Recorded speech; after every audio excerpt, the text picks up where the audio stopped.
Hello hi, എന്തുണ്ട് വിശേഷങ്ങൾ? ഇന്ന് ഞങ്ങൾ കഴുത്തിയിലൊക്കെ ഒന്ന് പോകാനായിട്ട് ഇറങ്ങിയതാണ്. കഴുത്തി മാർക്കറ്റിലൊക്കെ ഒന്ന് കയറാൻ വിചാരിച്ചു. അതുവഴി പിന്നെ തെമ്മല വഴി 34 വഴി ഇങ്ങനെ കറങ്ങി വരാനായിട്ടുള്ള പ്ലാനാണ്. സൺഡേ അല്ലേ? ഇന്ന് സൺഡേ അല്ലേ, ഒന്ന് കറങ്ങാൻ വിചാരിച്ചു, ചെറുതായിട്ടൊന്ന് കറങ്ങാൻ വിചാരിച്ചു. ഒരു കൊച്ചു യാത്ര, ചെറിയൊരു യാത്ര. അതുപോലെ ഇന്നലെയൊക്കെ മഴ പെയ്തു, ചെറിയൊരു മഴ ഉണ്ടായിരുന്നു. നല്ല മഴയായിരുന്നു. ഇന്നലെ എന്തോ ഒരു സുഖമായിരുന്നു, ഉറങ്ങാനൊക്കെ ഉണ്ടായിരുന്നു. അതെ അതെ. അപ്പൊ ഞങ്ങള് ഒന്ന് ഇറങ്ങിയിട്ട് വരട്ടെ. വഴിയുള്ള കാഴ്ചകൾ കാണാം. ഓക്കെ. പോകുന്ന വഴിക്കുള്ള കാഴ്ചകളും വനങ്ങളും റോഡുകളും ഒക്കെ പിടിക്കാൻ നമുക്ക്. അപ്പൊ നമ്മള് മെത്താപ്പിലെത്തി. മെത്താപ്പിലെ കുറെ സീനുകളൊക്കെ നമ്മൾ നേരത്തെ കാണിച്ചിട്ടുള്ളതാണ്. ഇവിടെ നിൽക്കുമ്പോൾ നമുക്ക് മാമ്പഴത്തറയുടെ ഒരു ചെറിയൊരു ഇത് കാണാൻ പറ്റും. അവിടുന്ന് ഒരു ഏകദേശം ഒരു 4 കിലോമീറ്റർ ഉണ്ട് നമ്മുടെ ഇവിടെ. ആ വെള്ള പോലൊക്കെ കാണുന്ന ഭാഗമാണ് മാമ്പഴം. നിങ്ങൾക്ക് കാണുമെന്ന് അറിയത്തില്ല. ഇതാണ് ഈ കാണുന്ന ഒരു ചെറിയ സ്പോട്ട്, വള്ളം എന്ന് പറയാം, അത് മാമ്പഴത്തെ. അപ്പൊ ഒരു വ്യൂ പോയിന്റ്, നമ്മൾ അത്രയും ഹൈറ്റിലാണ് നിൽക്കുന്നത്. ഒരു അവിടെ നിന്ന് താഴേന്ന് അത്രയും ഒരു വലിയ മലയുടെ അവിടെ വരും ഒരു വ്യൂ പോയിന്റും കൂടെ അവിടെ. ഇത് ഗൂഗിളില് നമ്മുടെ യൂട്യൂബിലൊക്കെ ഇഷ്ടംപോലെ ബ്ലോഗർമാർ വന്ന് പിടിച്ചു പോകുന്നൊരു സ്ഥലവും കൂടെ അവിടെ. എപ്പോഴും ടൂറിസ്റ്റുകൾ വരുന്ന ഒരു സ്ഥലമാണ്. അതെ അതെ, നമ്മൾ അങ്ങോട്ട് പോകുമ്പോൾ വഴിയെ പോകുന്ന കാഴ്ചകളൊക്കെ കണ്ടു വരാം. ഓക്കെ. അപ്പോൾ നമ്മൾ പിന്നെ കഴുത്തിലോട്ട് പോകുന്ന വഴിയുള്ള ഭാഗമാണ് നെടുമ്പാറ. ഇത് നമ്മളൊരു ഷോർട്ട് വീഡിയോ ഇട്ടിട്ടുണ്ട്, ഒരു സോങ്ങിൽ ഇട്ടിട്ടുണ്ട് ഈ സ്ഥലം. അതെ, നമ്മൾ വിശദമായിട്ട് കാര്യങ്ങൾ പറയുന്നേ ഉള്ളൂ. അവിടെ ഒരു അമ്പലമൊക്കെ ഉണ്ട്. അത് പിള്ളയാർ കോവിലാന്ന് തോന്നുന്നു, ഗണപതിയുടെ. എന്നിട്ട് അവിടെ ഒരു കൊന്നയൊക്കെ കൊണ്ടുണ്ടോ, ഒരു മനോഹരമായ ഒരു കൊക്ക് അതിൽ വന്നിരുന്നു. നല്ല രസമുണ്ടല്ലേ ചേട്ടാ അതിനെ കാണാൻ. അപ്പൊ മറഞ്ഞത് അതുകൊണ്ട് കാണിക്കുന്ന ഈ പ്രദേശത്തിന് പറയുന്നത് നെടുമ്പാറയുടെ അടുത്തുള്ള ഒരു പ്രദേശമാണ്. നല്ല ഭംഗിയുള്ള ഒരു അന്തരീക്ഷമാണ്, പ്രകൃതിയാണ്. അതെ, നല്ല ഒരു മരമൊക്കെ നല്ല കാണാനൊക്കെ നല്ല ഭംഗിയാണ്. എന്നാലും നല്ലൊരു മഴ പെയ്ത് അതിൻ്റെ ഒരു വെള്ളമൊക്കെ ആയി. നേരത്തെ ഇവിടെ വെള്ളമൊക്കെ വറ്റി കിടക്കുമായിരുന്നു. വെള്ളമുള്ള സമയത്ത് നല്ല രസമാണ് ഇവിടെ കാണാൻ. അതെ അതെ, ഈ പാലവും ഒക്കെ ആയിട്ട്. ഇത് കഴുതറ്റയ്ക്ക് അടുത്ത് പോകുന്നൊരു സ്ഥലം കൂടെ. നമ്മള് മുമ്പ് അതെ, നമ്മൾ മുമ്പ് ഒരു വീഡിയോ പിടിച്ചിട്ടുണ്ട്, ഒരു ഷോട്ട്. അതെ അതെ. ഇത് ചെറിയ മേളിയിൽ നിന്ന് വനത്തിൽ നിന്ന് ഉത്ഭവിക്കുന്ന ഒരു ആറാണ്. അപ്പോൾ ഇത് കരടയാറ്റിലാണ് ചെന്ന് ചേരുന്നത്. ഇപ്പം ഇച്ചിരി വെള്ളമൊക്കെ കുറവാണ്, എന്നാലും ഇത് നല്ല വെള്ളമൊക്കെ മഴക്കാലം ആക്കുമ്പോൾ നല്ല ഭംഗിയായിരിക്കും കാണാൻ. അതിനോട് ചേർന്ന അമ്പലത്തിൻ്റെ ഭാഗങ്ങളൊക്കെ ആയിരുന്നു കേട്ടോ. വലിയൊരു ആലൊക്കെ ഉണ്ട് കണ്ടോ, വലിയൊരു ആല, ഒരു പന അങ്ങനെ നിൽക്കുക. പനയൊക്കെ കണ്ടിട്ടുണ്ടോ? കാണാത്തവരും കാണും. അതെ.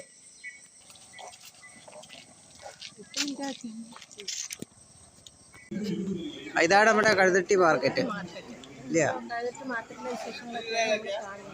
ഞങ്ങൾ വന്നതേ ഉള്ളൂ. ചെറിയ മാർക്കറ്റാണ് കാണാനൊക്കെ. ചെറിയ മാർക്കറ്റായാലും ഭയങ്കര ബിസിനസ് നടക്കുന്ന ഒരു മാർക്കറ്റ്. നമ്മൾ മുമ്പ് പിടിച്ചിട്ടുണ്ടെന്ന് തോന്നുന്നു ഈ മാർക്കറ്റ്. അതെ അതെ അതെ അതെ അതെ അതെ. ചെറിയ ചെറിയ നല്ല കച്ചവടമാണ് അവിടെ. ഞായറാഴ്ച ദിവസം മാത്രമേ ഉള്ള ഒരു മാർക്കറ്റ് അത്. ഞങ്ങളെ എടുത്തിട്ട് നമ്മുടെ പ്രിയപ്പെട്ട ഒരു ഉമ്മയൊക്കെ ഉണ്ടാണ്ടേ, പ്രിയപ്പെട്ട ഉമ്മ ഫോട്ടോയൊക്കെ എടുക്കുക. അതെ അതെ, ചെരുപ്പിൻ്റെ ഒക്കെ ഒരു കളക്ഷനാണ്. അതെ അതെ അതെ. ചെറിയ ഇത് കൂടുതലും തമിഴരാണ് ഇവിടെ. തമിഴ്നാട്ടിലെ അവരാണ് ഇവിടെ ഈ വ്യാപാരം കൂടുതൽ. കാരണം ഈ എസ്റ്റേറ്റുകളൊക്കെ തമിഴിൽ കൂടുതൽ അവർ തൊഴിലാളികളൊക്കെ തമിഴരാണ് അല്ലേ. അപ്പം അതുകൊണ്ട് അവരാണ് ഏറ്റവും കൂടുതൽ ഇവിടെ വരുന്നത്. മലയാളികളും ഉണ്ട്, എന്നാലും ഏറ്റവും കൂടുതൽ അവരാണ്. അതുകൊണ്ട് ഇവിടെ ഈ ചെറിയ മുറുക്കുകളൊക്കെ ഇതെല്ലാം തമിഴിൻ്റെ ഒരു തമിഴ്നാട്ടുകാർ ഏറ്റവും കൂടുതലാണുണ്ടോ. 50 രൂപ അടുത്ത 250 ഗ്രാം എല്ലാം കൂടെ മിക്സ് ചെയ്ത് അങ്ങനെ സംഭവം അടിപൊളിയാണ്. പച്ചക്കറികൾ എല്ലാ ഐറ്റം പച്ചക്കറികളും. അതെ, പച്ചക്കറികളുടെ ഒരു ഏരിയയാണ്. ഇതെല്ലാം തമിഴരാണ്. ഇതങ്ങോട്ട് താഴെ ഇറച്ചിയുടെ സാധനങ്ങളൊക്കെ വാങ്ങിക്കും. അതെ, കുറെ നാളായിട്ട് താഴെ മീനിൻ്റെ ഒക്കെ സ്റ്റാളാണ്. ഇത് ചന്തയ്ക്കകത്തുള്ള ബിൽഡിംഗ് ആണ്. ഇവിടെ പൂക്കടയൊക്കെ തവിട്ടിലല്ലേ അവർ പൂവിൻ്റെയൊക്കെ നല്ല പച്ചക്കറികളൊക്കെ സുലഭമായിട്ട് കിട്ടുന്ന ഒരു മാർക്കറ്റ്. ഇത് കഴുതിരട്ടി ചന്തയെന്ന് പറയുന്നത്. ഇതവിടെ കോഴിക്കടയുണ്ട്, എല്ലാം ഉണ്ട് ഇവിടെ. ഇപ്പം ഇറച്ചിയില്ലയോ? പൂ ചോദിച്ചു വന്നതാണ്, പക്ഷെ മണമുള്ള പൂവല്ല.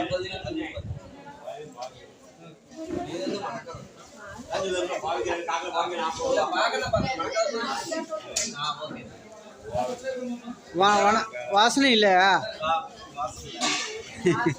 മുല്ലപ്പൂവിന് മണം ഇല്ലാത്തതുകൊണ്ട് ഞങ്ങൾ മുല്ലപ്പൂ വാങ്ങിച്ചില്ല. മുല്ലപ്പൂ വാങ്ങിക്കാനുള്ള ഒരു അതെ. അപ്പോൾ ഇനി നമ്മൾ അങ്ങോട്ട് പോവാണ്. അങ്ങോട്ട് പോകുന്ന കാഴ്ചകളൊക്കെ പിടിക്കുക. അത് ചന്തയുടെ കാഴ്ചകളൊക്കെ കുറേയൊക്കെ പിടിച്ചല്ലോ നമ്മൾ. ഇതൊരു ചെറിയ വർക്ക്ഷോപ്പും കൂടെ. അപ്പോൾ നമുക്ക് ഈ ചന്തയുടെ ഇത് കഴിഞ്ഞ് നമുക്ക് തെങ്കാശിന്നും കൊണ്ടുവരുന്നത് നല്ല ലാഭത്തിൽ അവർ വിൽക്കുന്നു. അതെ.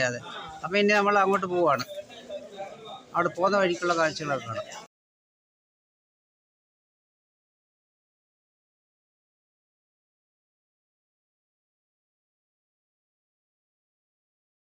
അപ്പം നമ്മൾ തെമ്മലി എത്തിക്കഴിഞ്ഞു. ഇവിടെ ഈ എക്കോ ടൂറിസ്റ്റിൻ്റെ ഭാഗമായിട്ടുള്ള ഓഫീസും കാര്യങ്ങളൊക്കെയാണ്. നമ്മളെല്ലാം ഒന്നും കാണാനൊന്നും പോകാനുള്ള ടൈമില്ല. അതുകൊണ്ട് ഇവിടെ ജസ്റ്റ് ഒന്ന് വന്നിട്ട് പോകാനുള്ള പ്ലാനിലാണ്. ചിൽഡ്രൻ പാർക്കൊക്കെ ഉണ്ട് ഇവിടെ. അതിന് തൊട്ടിപ്പുറത്താണ് ഓഫീസൊക്കെ. അതിൻ്റെ ഓഫീസും ഉണ്ട്. അവിടെ അങ്ങോട്ട് പോകണം. അതെ, ടൂറിസ്റ്റ് ബസ് വന്ന് ആളുകൾ ഇങ്ങനെ വന്നുകൊണ്ടിരിക്കുകയാണ്. ഇന്ന് ഞായറാഴ്ചയല്ലേ? അതെ, ഇന്ന് ഹോളിഡേ ആയതുകൊണ്ട് നല്ല തിരക്കായിരിക്കും. നല്ല തിരക്കാണ് ഇവിടെ. അതെ, ഇതിൻ്റെ ഉദ്ഘാടനത്തിനൊക്കെ ഞാനും എൻ്റെ അച്ഛനും അമ്മയും എല്ലാവരും ഒക്കെ വന്നിട്ടുണ്ട്. അന്ന് ചേട്ടനില്ലായിരുന്നു. ചേട്ടൻ ഇതെല്ലാം ടൂറിസ്റ്റ് ട്രാവലുകളാണ്. അതെല്ലാം ഇന്നത്തെ ദിവസം ഭയങ്കര തിരക്കായിരിക്കും ഇവിടെ. ഇതാണ് മെയിൻ ഓഫീസുകൾ. ഞായറാഴ്ചയൊക്കെ ഭയങ്കര തിരക്കാണ് അവിടെ. ഇപ്പോൾ രാവിലെ ഇല്ല, ഇച്ചിരി കൂടെ കഴിയുമ്പം വണ്ടി റോഡ് സൈഡിലെല്ലാം ഫുള്ള് വണ്ടിയായിരിക്കും. ഇത് ഈ റൂട്ട് നമ്മൾ ഇനി അങ്ങോട്ട് നിന്നുള്ള ഈ കാണുന്നത് ഡാമിൻ്റെ ഇടോട്ടാണ് പോകുന്ന റൂട്ടാണ്. ഡാമിൻ്റെ അവിടെ നിന്ന് ഞങ്ങൾ ഇങ്ങോട്ടാണ് വന്നത്. എല്ലാം നല്ല രസമാണ്. അതിൻ്റെ ഉള്ളിലൊക്കെ കയറണം. അപ്പം നമ്മൾ ഈ വീഡിയോ വൈൻഡപ്പ് ചെയ്യാണ്. എല്ലാവരും ലൈക്ക് ചെയ്യുക, സബ്സ്ക്രൈബ് ചെയ്യുക, ഷെയർ ചെയ്യുക. ഇതിൻ്റെ കമൻറ്റും കൂടെ ഒക്കെ ഇടുക. നമ്മുടെ നല്ലൊരു വീഡിയോ ആണെന്ന് തോന്നുന്നു കേട്ടോ. Okay, by.